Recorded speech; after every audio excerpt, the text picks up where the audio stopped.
नमस्कार. मी डॉक्टर सायली शिंत्रे फाटक. माझ्या YouTube channel doctor सायलीस Ayurveda यामध्ये आपलं स्वागत करते. आज मी एका महत्त्वाच्या विषयावर बोलणार आहे आणि तो विषय म्हणजे 40शी नंतरचे स्त्रियांचे आरोग्य, अर्थात वुमन्स हेल्थ आफ्टर 40. आपले शरीर हे प्रतिक्षण शिर्यमान आहे, म्हणजेच ते प्रत्येक क्षणाक्षणाला झिजत असते. अर्थात एजिंग ही प्रोसेस क्षणाक्षणाला होत असते. आता 40शी नंतर स्त्री शरीरात विशेषत्वाने काय बदल होतात ते आपण बघणार आहोत. आता बॉडी चेंजेस आफ्टर 40मध्ये पहिले आपण फिजिकल म्हणजे शारीरिक बदल बघणार आहोत. तर सगळ्यात पहिला बदल म्हणजे मेनोपॉजकडे हळूहळू जाण्याची शरीराची तयारी होते.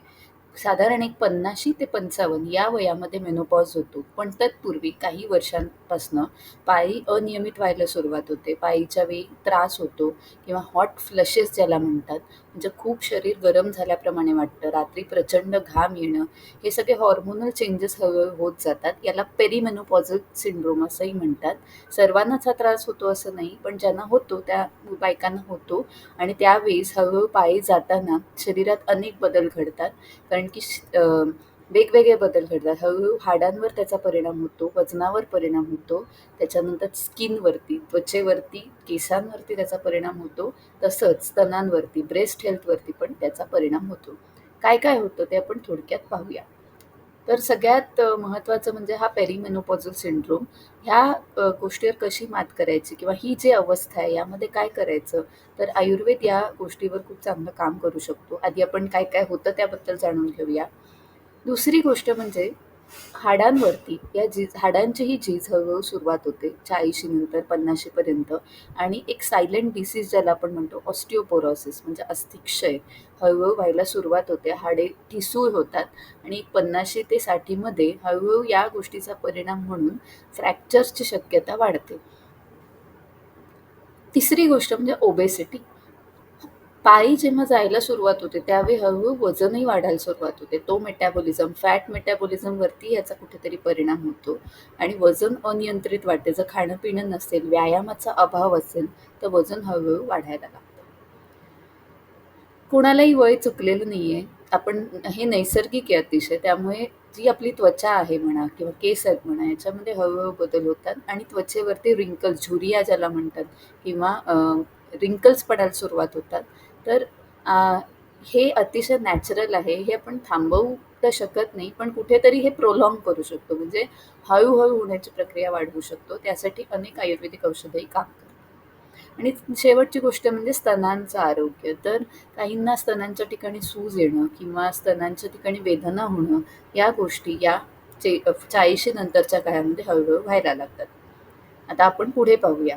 हे झाले शारीरिक बदल. आता आपण बोलणार आहोत मानसिक बदलांबद्दल. आत्तापर्यंत मी असं म्हणेन की 40शी पर्यंतचा एक जो टप्पा होता तो अतिशय जबाबदारीने आपण पार पाडतो. म्हणजे त्या वयामध्ये लग्न, मुलं या सगळ्या गोष्टी होऊन एक सेटलमेंटकडे आयुष्य गेलेलं असतं आणि या सेटलमेंटमध्ये दुसरे प्रॉब्लेम्सवरती डोकं काढतात. मग मुलं झाली तर मुलांचं आता पुढे काय होईल, शिक्षण कसं किंवा ते नीट काम करतायत की नाही, अभ्यास करतायत की नाही, इत्यादी, इत्यादी. सो बायकांच्या डोक्याचं टेन्शन हे कधी संपत नाही. तर मी असं म्हणेन की या 2 गोष्टींमुळे 2 महत्त्वाच्या गोष्टी होतात ते म्हणजे अँक्झायटी आणि डिप्रेशन. आता कोणाचं काय होईल ही चिंता, सतत चिंता. असं एक संस्कृतमध्ये एक वाक्य आहे की सजीवम दहती चिंता. म्हणजे निर्जीव माणसाला चिंता जाळून टाकते, पण सजीव माणसाला जे आतून पोखरते ती चिंता. सो ही चिंता जी आहे हीच अँक्झायटीला कारण ठरते, की सतत मनामध्ये विचारांचा क्लाउडिंग म्हणतो, फॉगिंग, माइंड फॉगिंग, की सतत मनामध्ये विचार, एक कंटिन्युअस विचारांचं जाळं तयार होणं आणि त्यामुळे शांत झोप न लागणं किंवा इत्यादी इतर गोष्टी होऊ शकतात. दुसरी गोष्ट आहे डिप्रेशन. आत्तापर्यंत घरामध्ये मला लोकं विचारत होती, "नोकरी करत असाल, नसाल, व्हॉटेव्हर." बट आता याच्यापुढे माझं मत ग्राह्य धरलं जाईल की नाही किंवा हळू पुढच्या पिढीचं स्वागत होतं. पुढची पिढी येते, नवीन पिढी येते. मग या 2 पिढ्यांमधला संघर्ष येतो. त्यामुळे कुठेतरी एकटं पडल्याची भावना निर्माण होते. डिप्रेशनमध्ये हळू जायला सुरुवात होते. काहींच्या बाबतीत हे होतं, सगळ्यांच्याच बाबतीत होतं असं नाही. पण आपण या गोष्टीवरती मात करू शकतो. कारण की कोणाच्याही बोलण्याचं वाईट वाटून न घेता आपण एक आपला मार्ग प्रत्येक गोष्टीतनं काढला तर आपलं मानसिक आरोग्य चांगलं राहतं. आणि मी असं म्हणेन की संवाद हे communication is the key to everything. So योग्य व्यक्तीशी संवाद साधणं हे फार महत्त्वाचं आहे. ज्यांना या क्षणी असं वाटत असेल किंवा 40शी नंतरचा कोणी ग्रुप हे बघत असेल, तर त्यांना मला नक्की सांगावसं वाटेल, की तुम्ही एकट्या नाही आहात. सगळेच या फेजमधून जातात. त्यामुळे कधीही एकटं वाटून घेऊ नका आणि अशी कधी वेळ आली तर तुम्ही तुमच्या डॉक्टरांशी बोलू शकता किंवा काउन्सिलर्सशी बोलू शकता. त्याच्यात काहीही गैर नाहीये. आता आपण बघणार आहोत, की आयुर्वेद आपल्याला याबाबतीत कसं काय मदत करू शकेल. हाऊ आयुर्वेद आहे. तर मी नेहमी म्हणेन, की चेंज इन द लाईफस्टाईल हा खूप महत्त्वाचा आहे. आत्तापर्यंत आपल्याला एक रुटीन होतं आयुष्याला. ह्याच्यापुढे सेटलमेंट आल्यानंतर कुठेतरी रुटीन हॅम्पर होतं. आत्तापर्यंत नोकरी करत असाल किंवा हळूहळू टुवर्ड्स रिटायरमेंट जाताना आपण खूप शिथिल होतो, ढगळ होतो. एक जे रुटीन होतं ते आपलं ब्रेक होतं.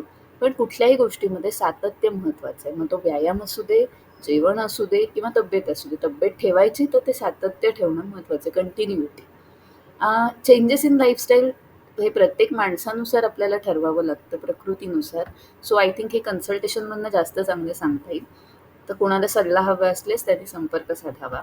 मी डाएट आफ्टर 40 हे कसं असावं? तर तुमचा अग्नी जेवढं पचवू शकेल तेवढंच तुम्ही खाल्लं पाहिजे. हळू-हळू आपण वाताच्या काळाकडे जातोय. आत्तापर्यंत लहान मुलाची प्रकृती कफाची असते. साधारण कफाचा काळ असतो. तारुण्य हा पित्ताचा काळ असतो आणि हळू-हळू आपण वार्धक्याकडे जातोय, तर तो वाताचा काळ आहे.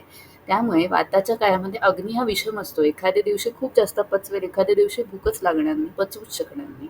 त्यामुळे आपल्याला पचतं, आपल्याला पोट भरेल तेवढंच खावं, त्याच्यापेक्षा अधिक खाऊ नये. आणि गोष्टी स्पेशली मला बायकांना सांगायचं की घरातलं संपवायचं म्हणून नक्की खाऊ नये किंवा आता आहे उरलंय तर काय करू. तुम्ही संपवण्यासाठी जबाबदार नाही आहात, सगळी लोक जबाबदार आहेत. त्यामुळे तुम्ही एकट्याने संपवण्यासाठी खाऊ नये. त्याच्याने अपचन होतं, आम तयार होतो आणि शरीराला अल्टिमेटली त्रास होतो. नियमित आपल्या जीवनाचा 40शी नंतर जो भाग बनवायचा आहे तो म्हणजे योग आणि मेडिटेशन.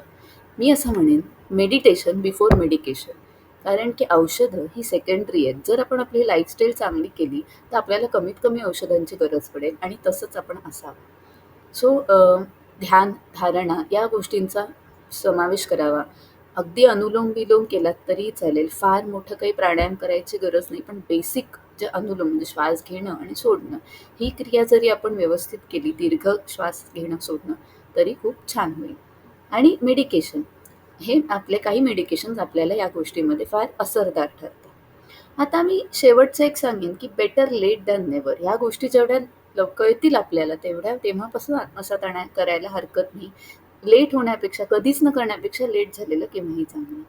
आणि मला वेळ मिळत नाही ही खरं तर एक सबब आहे. वेळ हा प्रत्येकजण आवड असली की सवड मिळते असं म्हणतात. त्यामुळे आपल्या आरोग्याची आवड असणं फार महत्त्वाचं आहे. आणि शेवटचं मी एवढंच सांगेन, be happy. Be happy, be healthy. Because you are not responsible for anyone else's action. तुम्ही तुमच्याकरता रिस्पॉन्सिबल आहात, अन्सरेबल आहात. त्यामुळे तुम्ही तुमचं आयुष्य आत्तापर्यंत खूप छान सगळ्या जबाबदाऱ्या पार पाडल्यात. यापुढेही पाडत राहाल.